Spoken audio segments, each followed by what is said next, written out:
छात्रों, आज हम सामाजिक विज्ञान वार्षिक परीक्षा हेतु एमसीक्यू का चौथा भाग लेकर आए हैं। ये आखिरी भाग है। इन चारों भागों का आप अध्ययन कर लेंगे तो आपके एमसीक्यू 20 में 20 फंस जाएंगे, इसलिए आप इन्हें ध्यान से पढ़ लें। तो इसमें पहला प्रश्न शुरू होता है आपका, भारतीय इतिहास में दर्ज सबसे बुरा अकाल किस देश में पड़ा था? तो भारतीय इतिहास में सबसे बुरा अकाल जो है वह है बंगाल में। भारत के इतिहास में देखा जाए तो बंगाल में पड़ा था, जिसमें 30 लाख लोग भुखमरी के शिकार हो गए, रोगग्रस्त हो गए। किन्हीं कारणों से 30 लाख लोगों की मृत्यु हो गई 1943 में। तो ये लिखने को आए, इस प्रश्न को आप इस तरह से लिख देंगे। और अगर विश्व में पूछा जाए तो विश्व में ये अकाल 1959 से 1961 के बीच चीन में पड़ा था, जिसमें 4 करोड़ लोग लगभग मारे गए। ऐसी प्राकृतिक आपदा थी, 4 करोड़ लोग मर गए थे। अगला प्रश्न इसका आता है, संविधान सभा की बैठक कितने दिनों तक हुई थी? तो संविधान सभा की बैठक जो है वो 165 दिनों तक हुई थी और 165 दिनों तक बैठकें हुई, लेकिन संविधान निर्माण के संबंध में 114 दिन संविधान के मसौदे पर विचार विमर्श किया गया था। तो 114 दिन आंसर क्या आएगा? संविधान सभा की बैठक 114 दिन हुई थी। जब संविधान बना था उसमें मसौदे पर विचार किया गया था। लगभग इसमें कितना रुपए खर्च हुआ था? 64 लाख रुपए खर्च हुए। ये प्रश्न कंपटीशन में बहुत पूछा जाता है, आपके में भी पूछा जाएगा और इसे हमेशा ऐसे प्रश्न हैं नहीं याद रखने योग्य हैं जो आपके कंपटीशन परीक्षाओं में आगे काम आएंगे भविष्य में भी। तो 64 लाख रुपए लगभग खर्च हुए। लगभग इसलिए बताए गए हैं क्योंकि एक्यूरेट अगर देखा जाए तो 63,96,125 रुपए खर्च हुए थे। ये वाला विकल्प हो तो ये लिख देंगे, और 64 लाख वाला विकल्प हो तो लगभग लगाओ तो लगभग 64 लाख वाले को ठीक कर देंगे। और इसमें 299 सदस्य थे। कितने सदस्य थे? 299 सदस्य थे। अगला प्रश्न आपका आता है, प्रत्येक संसदीय चुनाव क्षेत्र से निर्वाचित व्यक्ति को क्या कहते हैं? तो संसदीय क्षेत्र से जो व्यक्ति चुना जाता है उसको सांसद कहते हैं। अपने यहाँ बरेली का जो देखें तो बरेली का संसदीय क्षेत्र से इस बार जो चुने गए हैं माननीय छत्रपाल गंगवार जी चुने गए, वो हमारे क्षेत्र के सांसद हैं। और इससे पहले हमारे क्षेत्र के जो सांसद थे वह माननीय संतोष गंगवार थे। तो इस तरह से संसदीय चुनाव क्षेत्र से निर्वाचित व्यक्ति होता है उसको सांसद कहा जाता है। मैंने वर्तमान सांसद का नाम इसलिए लिया कि इस चीज़ से आप आसानी से समझने का प्रयास करेंगे। अगला प्रश्न है, भारत किस गोलार्ध में स्थित है? तो भारत उत्तरी गोलार्ध में स्थित है। अगला प्रश्न है, कुल्लू घाटी किस राज्य में स्थित है? तो कुल्लू घाटी हिमाचल प्रदेश में स्थित है। कुल्लू घाटी हिमाचल प्रदेश में स्थित है और इसे देवताओं की घाटी भी कहते हैं। प्राकृतिक सुंदरता व बर्फ से ढके पहाड़ों, सेब के बागानों के लिए भी प्रसिद्ध है। यहाँ अनेक प्राचीन मंदिर हैं, इसलिए इसे देवताओं की घाटी भी कहा गया है। ये भारत का बहुत ही सुंदर हिमाचल प्रदेश का स्थान है। कांस पहाड़ी क्षेत्र है। अगला प्रश्न आता है, दक्षिण गंगा के नाम से जाने जाने वाली नदी कौन सी है? तो गोदावरी नदी है, जिसको वृद्ध गंगा के नाम से भी जाना जाता है। वह दक्षिण गंगा के नाम से जानी जाती है। कौन? गोदावरी नदी या वृद्ध गंगा के नाम से भी इसे जानते हैं, गोदावरी नदी। तो ऊपर वाला जो प्रश्न था दूसरा, संविधान सभा की बैठकों के बारे में चर्चा चल रही थी। इसमें थोड़ी सी एक बात और याद आ रही है कि पहली बैठक जो है इसकी 9 दिसंबर को हुई थी, जिसके अस्थायी 9 दिसंबर 1946 को अस्थायी अध्यक्ष डॉक्टर सच्चिदानंद सिन्हा थे। और इसकी दूसरी बैठक 3 दिन के बाद हुई थी 11 दिसंबर 1946 को, और इसमें स्थायी अध्यक्ष डॉक्टर राजेंद्र प्रसाद को बनाया गया था और वो स्थायी अध्यक्ष थे। और जो प्रारूप तैयार करने की एक समिति बनाई गई थी, वो प्रारूप समिति के अध्यक्ष जो थे डॉक्टर भीमराव अंबेडकर थे। तो मैंने तीनों अध्यक्षों के बारे में आपको बता दिया। शुरू में 9 दिसंबर 1946 को गठन हुआ तो उसके अध्यक्ष थे, बैठक हुई डॉक्टर सच्चिदानंद सिन्हा, वो अस्थायी अध्यक्ष थे। दूसरी बैठक हुई 3 दिन बाद 11 दिसंबर 1946 को, उसके अध्यक्ष डॉक्टर राजेंद्र प्रसाद थे, वह संविधान के स्थायी अध्यक्ष थे संविधान सभा के। और जो प्रारूप तैयार किया गया था, और प्रारूप समिति के अध्यक्ष थे डॉक्टर भीमराव अंबेडकर। इन तीनों अध्यक्षों को अलग अलग आप ठीक से दिमाग में उतार लें, क्योंकि ये एक क्वेश्चन जरूर आता है, कंपटीशन में भी आता है, और बच्चे अधिकांशतः इसको गलत करते हैं। संविधान का नाम आया तुरंत डॉक्टर भीमराव अंबेडकर लिखे आते हैं। देख लें कि प्रारूप पूछा है तो अंबेडकर, अस्थाई पूछा है सच्चिदानंद, और स्थायी पूछा है तो डॉक्टर राजेंद्र प्रसाद। इन चीज़ों पर विशेष ध्यान दें। अगले वापस पुनः प्रश्न पर लौटते हैं। भारत में जनगणना 2011 की साक्षरता दर कितनी थी जनगणना के अनुसार? देखो, जनगणना प्रति 10 वर्ष बाद होनी चाहिए थी, लेकिन कोरोना काल आ गया और किन्हीं कारणों से हमारे देश में जनगणना नहीं हो पाई थी, और हो जानी चाहिए थी। अब 2026 में जनगणना का लक्ष्य रखा गया है, और 2026 में जनगणना के चांस हैं। तो ये 74.04% कब की थी? 2011 की जनगणना के अनुसार भारत की साक्षरता थी। अगला प्रश्न है, प्रच्छन्न बेरोजगारी किस क्षेत्र में पाई जाती है? तो प्रच्छन्न बेरोजगारी जो है वो शिक्षा व विनिर्माण अन्य के सभी विकल्प आ जाए, कृषि, शिक्षा, विनिर्माण, इसमें सभी में पाई जाती है। वो कैसे? प्रच्छन्न बेरोजगारी क्या है? तो प्रच्छन्न बेरोजगारी का मतलब ये है कि आवश्यकता से अधिक लोग किसी कार्य में लगे हुए हैं, तो वो प्रच्छन्न बेरोजगारी के अंतर्गत आते हैं, या इसको छिपी बेरोजगारी भी कहते हैं। जैसे घर में 4 सदस्य हैं और आपके पास थोड़ी सी ज़मीन है, और उसमें चारों सदस्य कार्य करने जाते हैं, 1-1 घंटा काम किया, भाग आए, और ऐसे ही काम तो चारों लोग कर रहे हैं, लेकिन 1 या 2 व्यक्ति के बराबर वो काम करते हैं, तो उनकी आवश्यकता से अधिक लोग हैं। तो अगर उन्हें हटा दिया जाए, 2 व्यक्ति रह जाएं, तो भी वो काम समय पर होगा, और उत्पादन पे उस पर कोई फर्क नहीं पड़ेगा, उत्पादन उतना ही होगा। तो 2 लोग उसमें कैसे हैं? वो छिपे हुए हैं। इसी को ही प्रच्छन्न बेरोजगारी कहते हैं। हमारे भारत में विकासशील देशों में भी ऐसी बेरोजगारी बहुत पाई जाती है, और भारत में इसीलिए भी है, कृषि प्रधान देश है, तो उसमें लोग छिपे रहते हैं। आवश्यकता नहीं है एक की आवश्यकता, 2 की है, लगे 4-5 लोग काम में। तो इस तरह से ये हमारे देश में बहुत इस तरह की बेरोजगारी पाई जाती है। जिसके पास 10 बीघा ज़मीन है वो उसी में घूम रहा है, मेरे पास तो ज़मीन है, मुझे क्या करना। लेकिन नहीं, शिक्षा प्राप्त करें और देश के विकास में अपना सहयोग करें। अगला, अपना आर्थिक आय को बढ़ाएं।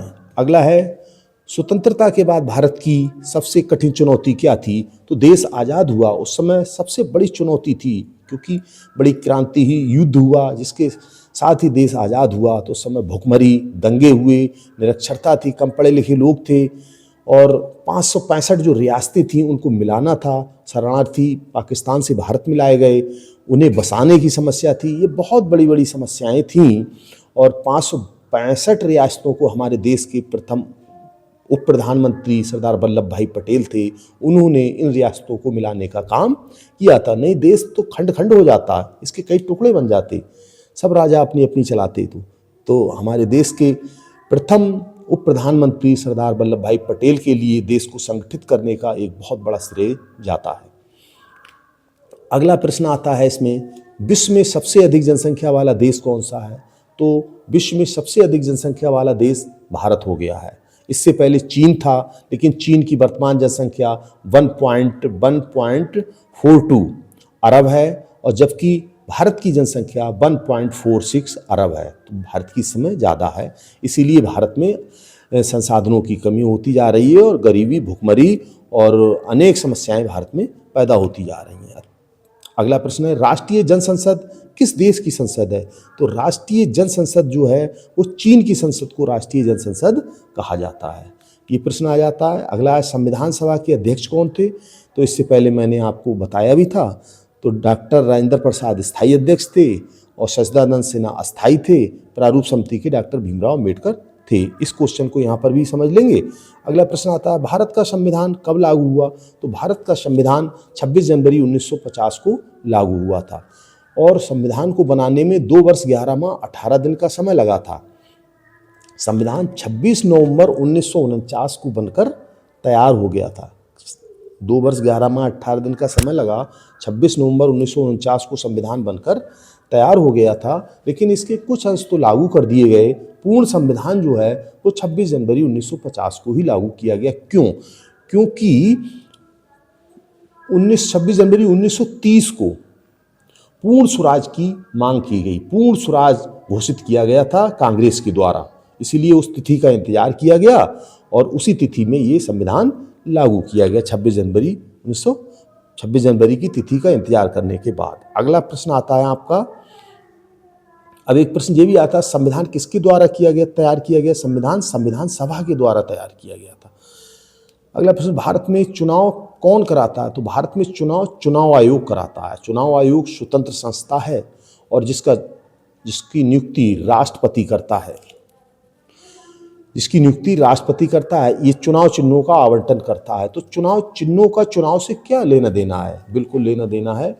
तो हमारा देश एक ऐसा देश है जहां आज भी बहुत लोग निरक्षर हैं। अगर चुनाव चिन्ह नहीं है तो वो व्यक्ति का नाम तो पढ़ नहीं पाते हैं, और नाम नहीं पढ़ पाते हैं तो ऐसे किसको वोट दे दें? तो उनके लिए उस चुनाव चिन्ह से उस व्यक्ति के लिए को जोड़ दिया जाता है। जैसे उन्होंने कहा कमल का फूल इस प्रत्याशी का है, या हाथ का पंजा उस नाम ले दिया, किसी प्रत्याशी का नाम ले उस प्रत्याशी का है। तो इस तरह से जैसे कमल का फूल रामलाल का है और हाथ का पंजा किसी और का है, पंकज कुमार का है, तो इस तरह से उसको जोड़ दिया जाता है और जिससे वो समझ जाते हैं हाथ का पंजा पे हमें वोट देना है। तो चुनाव चिन्ह अशिक्षित भारत होने बहुत से लोग हैं, उनके लिए ये व्यवस्था की गई है, तो इसलिए संपूर्ण देश में लागू है। अगला है, देश के कानूनों का संशोधन कौन करता है? तो देश के कानूनों का संशोधन संसद करती है, लेकिन संसद में वही लोग कर सकते हैं जो जनता द्वारा चुनकर आते हैं। लोकसभा और राज्यसभा दोनों मिलकर करती हैं। अगला प्रश्न आता है, संसद के कितने सदन होते हैं? तो संसद के जो हैं सदन अगर पूछे जाए, ये भी प्रश्न बहुत आता है लेकिन बच्चे गलत करके आते हैं। अगर आपसे सदन पूछे जाएं संसद के तो आप 2 लिखेंगे, लोकसभा और राज्यसभा। और संसद के अंग पूछे जाएं, अंग माने एक शब्द और बढ़ गया उसमें, तो लोकसभा और राज्यसभा तो है, इसमें राष्ट्रपति और जोड़ देंगे अंग में। ठीक समझ में आ रही बात? इस चीज को ध्यान रखेंगे। अगला प्रश्न आता है इसका, भारत के राष्ट्रपति का निर्वाचन कौन करता है? तो भारत के राष्ट्रपति का जो निर्वाचन है, संसद और विधानसभाओं के निर्वाचित सदस्य जो होते हैं वो भारत के राष्ट्रपति का चुनाव करते हैं। निर्वाचित, मनोनीत सदस्य नहीं कर सकते, क्यों? राष्ट्रपति उन्हें मनोनीत करता है, और राष्ट्रपति उन्हें मनोनीत करेगा तो वो तो वोट उन्हीं को देंगे और किसी को वोट नहीं देंगे। तो अगला प्रश्न आता है इसका, भारत के राष्ट्रपति का निर्वाचन हो गया। भारतीय संविधान के अनुसार कितने मूल अधिकार हैं? तो भारतीय संविधान के अनुसार वर्तमान में 6 मूल अधिकार हैं। पहले मूल अधिकारों की संख्या कितनी थी? 7 थी। एक संपत्ति का अधिकार था और संपत्ति के अधिकार को अब समाप्त कर दिया गया है। अब इस समय 6 मूल अधिकार रह गए हैं। अगला प्रश्न आता है इसमें, मानव पूंजी निर्माण होता है। मानव पूंजी निर्माण जो है शिक्षा निवेश से, प्रशिक्षण में निवेश से और चिकित्सा के निवेश से, इन सभी ये चारों विकल्प दिए होंगे तो इनमें सभी वाला ठीक होगा। अगला प्रश्न है इसमें, कृषि वानिकी पशुपालन किस क्षेत्र के अंतर्गत आते हैं? तो हमने आपको पहले ही पढ़ाया कि 3 प्रकार के क्षेत्रक हैं अर्थव्यवस्था के आधार पर। एक तो प्राथमिक क्षेत्रक, द्वितीयक क्षेत्रक, तृतीयक क्षेत्रक। तो प्राथमिक क्षेत्रक में प्राकृतिक चीजें आती थीं, जैसे कृषि है, वानिकी है, पशुपालन है, तो ये किस में आएंगे? प्राथमिक क्षेत्रक में आएंगे। अगला प्रश्न है इसका, भारत में ग्रामीण व शहरी क्षेत्रों में व्यक्ति कैलोरी की आवश्यकता होती है, प्रति व्यक्ति कितनी कैलोरी की आवश्यकता होती है? तो आप ये देख लें, जब ग्रामीण क्षेत्र का व्यक्ति है वो हार्ड वर्क करता है, कठिन परिश्रम करता है। जब कठिन परिश्रम करता है उसको अधिक ताकत ऊर्जा की आवश्यकता होगी। शहर का व्यक्ति है वो परिश्रम कम करता है, मेहनत करता है लेकिन वो मानसिक मेहनत करता है। और गांव का व्यक्ति शारीरिक परिश्रम करता है। तो जो शारीरिक परिश्रम करेगा उसको ज़्यादा ऊर्जा चाहिए, मानसिक परिश्रम करेगा उसको कम ऊर्जा चाहिए। तो वही उसी हिसाब से उसके कैलोरी का डिवाइडेशन किया गया है। तो ग्रामीण वालों के लिए 2400 किलो कैलोरी और शहर के क्षेत्र के लिए 2100 किलो कैलोरी, इस विकल्प में बना के प्रश्न दे देते हैं, बच्चे गलत करे आते हैं। ठीक, गांव वालों के लिए अधिक, शहर वालों के लिए कम, ऐसे ध्यान रखेंगे। अगला है, भारत का सबसे अधिक निर्धन राज्य कौन सा है? तो बिहार भारत का सबसे अधिक निर्धन राज्य है। मनरेगा महात्मा गांधी ग्रामीण योजना में कितने दिनों का रोजगार दिया जाता था? तो मनरेगा जो योजना थी, महात्मा गांधी ग्रामीण रोजगार योजना, इसमें 100 दिन का रोजगार दिया जाता था, लेकिन अब इसका नाम बदल दिया गया है। नाम बदल कर क्या कर दिया गया है इसका? इसका नाम बदला गया है जी राम जी, इसका नाम कर दिया गया है जी राम जी योजना कर दिया गया है। और इसमें रोजगार का समय के दिनों की संख्या, रोजगार के दिनों की संख्या बढ़ा दी गई है। अब बढ़ाकर कितनी कर दी गई? 125 कर दी गई है। अगला प्रश्न आता है आपका, संशोधित सार्वजनिक वितरण प्रणाली कब लागू की गई? तो संशोधित सार्वजनिक वितरण प्रणाली सन 1992 में लागू की गई थी। अगला प्रश्न है लास्ट इसका, अन्नपूर्णा योजना का लक्षित समूह कितना है? लक्षित समूह क्या है? तो दीन वरिष्ठ नागरिकों के लिए भोजन कराना इसका लक्षित समूह है, क्योंकि वरिष्ठ नागरिकों को, गरीब लोगों के लिए, गरीब जो वरिष्ठ नागरिक हैं उनके लिए पौष्टिक भोजन उपलब्ध कराना और अन्य प्रकार की अन्नपूर्णा, राजस्थान में भी अन्य जगह भी ये रसोइयाँ चल रही हैं, सरकार के द्वारा भी चलाई जा रही हैं और समाज सेवियों द्वारा। तो इसके द्वारा जो वरिष्ठ नागरिक हैं उनके लिए पौष्टिक भोजन उपलब्ध कराना। तो ये आज आपके ये सारे प्रश्न हो गए, चारों सेट हमने आपके लिए भेज दिए। इस चारों सेट आप तैयार कर लें और अच्छे से इसकी तैयारी करें, जिससे कि यहाँ 20 में 20 क्वेश्चन ठीक कर सकें। अगले ये हमारा आपका जो है ऑब्जेक्टिव वाला पार्ट खत्म होता है। मानचित्र का हमने कुछ कार्य भेज दिया है, कुछ रह गया, वो भी एक आध दिन में भेज देंगे। इसके बाद हम आपके जो क्वेश्चन हैं, छोटे क्वेश्चन हैं, मतलब 4 नंबर वाले और 6 नंबर वाले प्रश्न जो हैं वो कम से कम 4-5 दिनों में हम आपके लिए करा देंगे। 13 तारीख तक कोर्स पूरा हो जाएगा। इसलिए बाद हम आप परीक्षा के लिए तैयार रहें और अच्छे से परीक्षा दें, अच्छे से नंबर लाएं, जिससे कि आपका प्रदर्शन बहुत अच्छा रहे। धन्यवाद। आज के लिए इतना ही। और चैनल को सब्सक्राइब करें, लाइक करें, चैनल को सब्सक्राइब करते चलें, इतना ज़रूर ध्यान रखें। धन्यवाद।